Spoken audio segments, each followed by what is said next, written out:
La idea de que la ciencia es difícil está tan difundida que no nos damos cuenta de que todos nosotros aplicamos los métodos de la ciencia en nuestra vida diaria.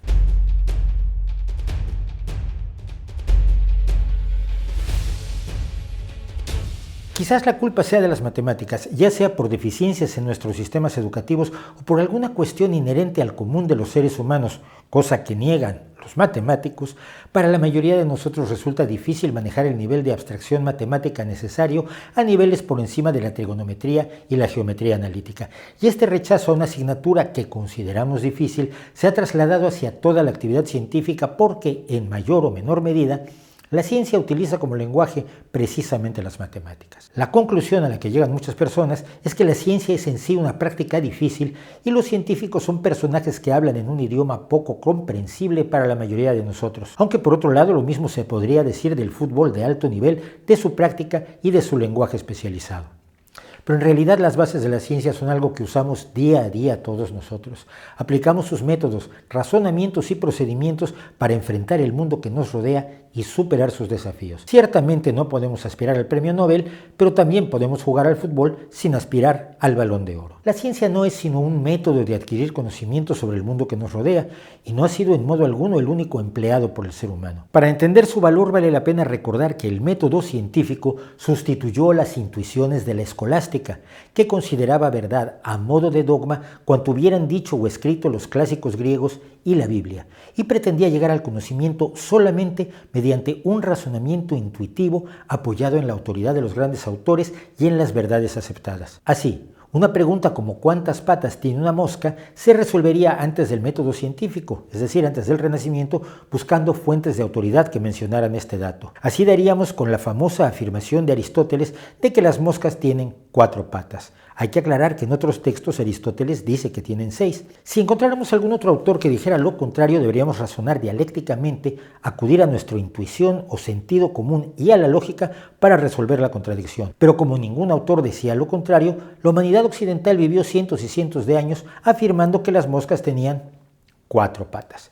Si además el hecho podía sustentarse en la Biblia, quedaban convertido en verdad religiosa, y si alguien osaba contarle las patas a una mosca y veía que tenía 6, lo más conveniente para su integridad, la de su hacienda y la de su familia, habría sido concluir que esa mosca tenía 2 patas de más y declarar que dicho animalillo tenía, como dijo Aristóteles, en realidad 4 patas. Evidentemente en este método no importa tanto la verdad como la opinión compartida o generalizada, es decir, la creencia más aceptada, y la observación del mundo se veía siempre filtrada por lo previamente dicho por las autoridades y libros importantes. Este método fue el que se sustituyó por una serie de procedimientos nacidos para conocer la realidad directamente y que hoy conocemos como método científico, o más exactamente métodos científicos. Supongamos que tenemos un aparato desconocido del que no tenemos el manual, o simplemente no estamos por la labor de leer el manual, que es lo más frecuente. Para enfrentarlo, lo primero que haremos será observarlo y buscar aspectos de él que tengan similitud con otros aparatos de nuestra experiencia.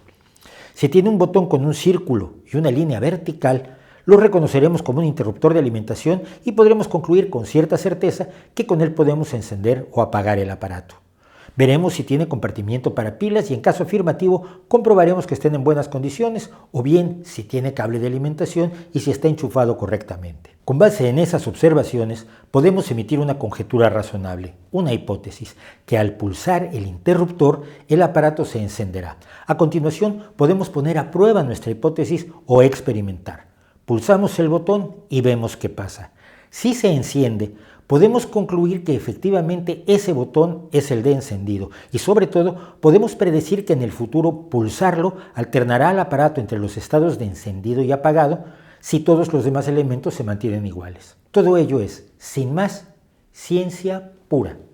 La observación sustentada en la experiencia, la hipótesis, la experimentación y la predicción son elementos comunes en la ciencia, aunque hay disciplinas como el estudio de la astronomía y la cosmología que no se prestan a la experimentación, pero que ponen a prueba sus hipótesis echando mano de observaciones abundantes y modelos matemáticos.